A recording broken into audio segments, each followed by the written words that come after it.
ये दाग दाग उजाला, ये शब गजीदा शहर, वो इंतजार था जिसका, ये वो शहर तो नहीं। लेकिन अगर इस सदन में बैठे हम सभी सदस्य ये ठान ले कि हमें संविधान के मूल्यों को लागू करना है और उसे लागू करने का प्रयास करें, तो वह सुबह जरूर आएगी जिसके लिए लाखों भारतवासियों ने अपने जानों की कुर्बानी दी थी। हालात इस कदर बिगड़ चुके हैं कि hate speech, mob lynching, bulldozer द्वारा घरों को गिराने की घटनाएं आम हो गई हैं। ऐसा लगता है जैसे कानून के नाम पर जंगल राज चल रहा हो। कदम खास तौर पर मुसलमान दुकानदारों को निशाना बनाकर उठाया गया। ये स्थिति न केवल अल्पसंख्यकों के अधिकारों की राह में रुकावट है, मैं इस सदन से दुनिया भर के अल्पसंख्यकों की आवाज उठाना चाहती हूँ। माननीय श्री इकरा चौधरी जी। धन्यवाद सभापति महोदय, आपने मुझे इस विशेष चर्चा पर बोलने का मौका दिया। भारत के संविधान के 75वें वर्ष की चर्चा के मौके पर मैं सबसे पहले संविधान बनाने वालों की दूरदृष्टि को सलाम करती हूँ। एक युवा सांसद के तौर पर मैं अपनी उम्मीदों को संविधान के साथ जोड़कर खास तौर पर ये बताना चाहती हूँ कि आज हमारे देश में पिछड़े, दलित, अल्पसंख्यक समुदाय को किस तरह अपने संवैधानिक अधिकारों और आज़ादियों की हिफाजत के लिए हर रोज़ मुश्किलों का सामना करना पड़ रहा है। Doctor B.R. अम्बेडकर के कथन से अपनी बात रखना चाहती हूँ। उन्होंने कहा था, मुझे अपने भारतवर्ष पर फक्र है कि जिसके पास ऐसा संविधान है जो लोकतंत्र, समाजवाद और सेक्युलरिज्म को संजोता है। लेकिन आज ऐसा लगता है जैसे संविधान की किताब तो है पर इसे चलाने वालों का ईमान गुम हो गया है। आज हिंदुस्तान में हर वर्ग को किसी न किसी चुनौती का सामना करना पड़ रहा है, मगर अल्पसंख्यक खासतौर पर मुसलमानों पर जो कहर टूटा है वो किसी से छुपा नहीं है। ये लोग सिर्फ अपने मजहबी पहचान की वजह से निशाने पर हैं।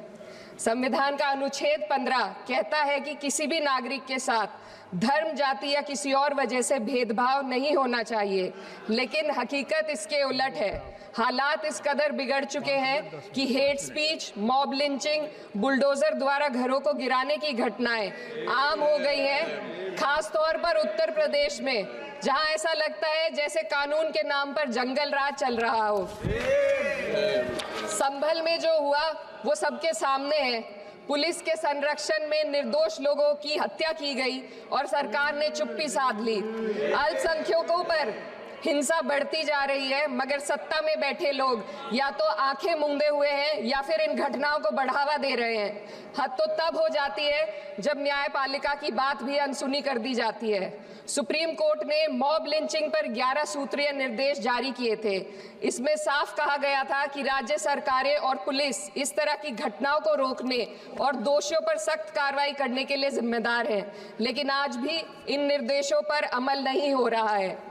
हाल ये है कि मॉब लिंचिंग को रोकने की बजाय सत्ता में बैठे लोग आग में घी डालने का काम कर रहे हैं। उनकी जुबान से ऐसी बातें निकलती हैं जो नफरत को और बढ़ावा देती है।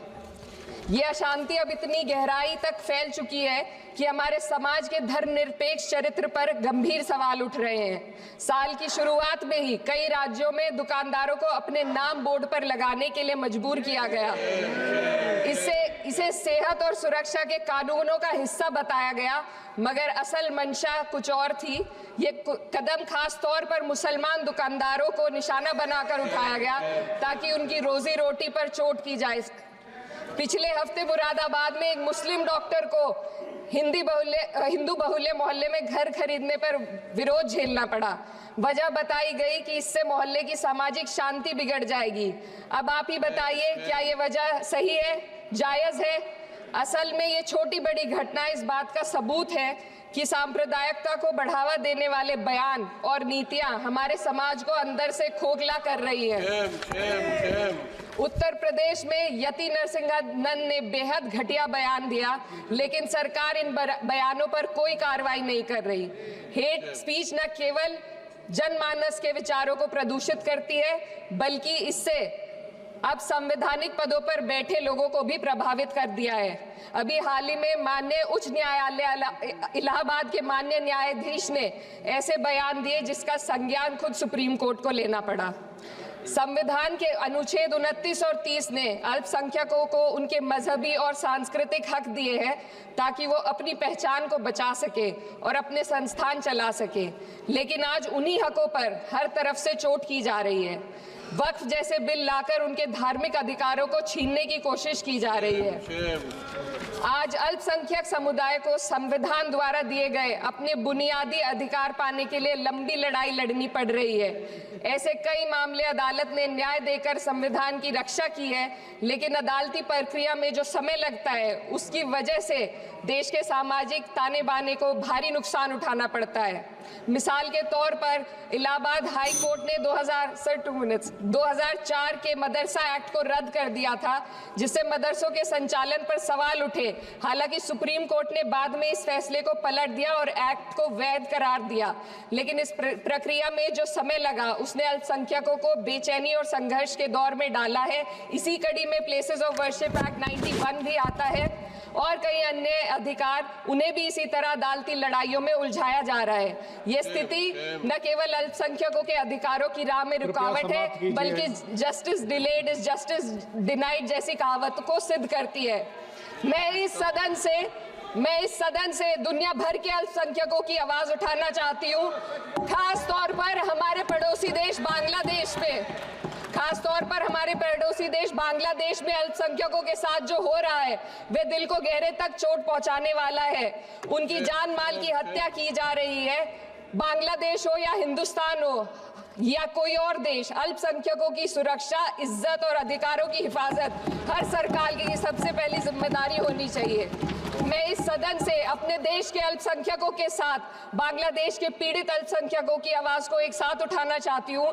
ये वक्त की पुकार है कि हम सब मिलकर ये सुनिश्चित करें कि किसी भी इंसान को उसकी पहचान या मजहब के कारण डर कर जीने पर मजबूर ना होना पड़े। जहाँ हक छीने जाते हैं वहाँ अमन खो जाता है। ये बात हर सरकार को समझनी चाहिए। अगर हम सच में अपने संविधान का सम्मान करना चाहते हैं तो हमें नफरत और भेदभाव को खत्म करना होगा। हमें ये दिखाना होगा कि ये मुल्क हर वर्ग, हर जाति, हर धर्म और हर समुदाय का है, और जब तक ऐसा नहीं होगा तब तक संविधान की आत्मा सिसकती रहेगी। सर, अपनी बात को खत्म करते हुए मैं एक शेर अर्ज करना चाहती हूँ। ये दाग दाग उजाला, ये शब गजीदा शहर, वो इंतजार था जिसका ये वो शहर तो नहीं। लेकिन अगर इस सदन में बैठे हम सभी सदस्य ये ठान ले कि हमें संविधान के मूल्यों को लागू करना है और उसे लागू करने का प्रयास करें, तो वह सुबह जरूर आएगी जिसके लिए लाखों भारतवासियों ने अपने जानों की कुर्बानी दी थी।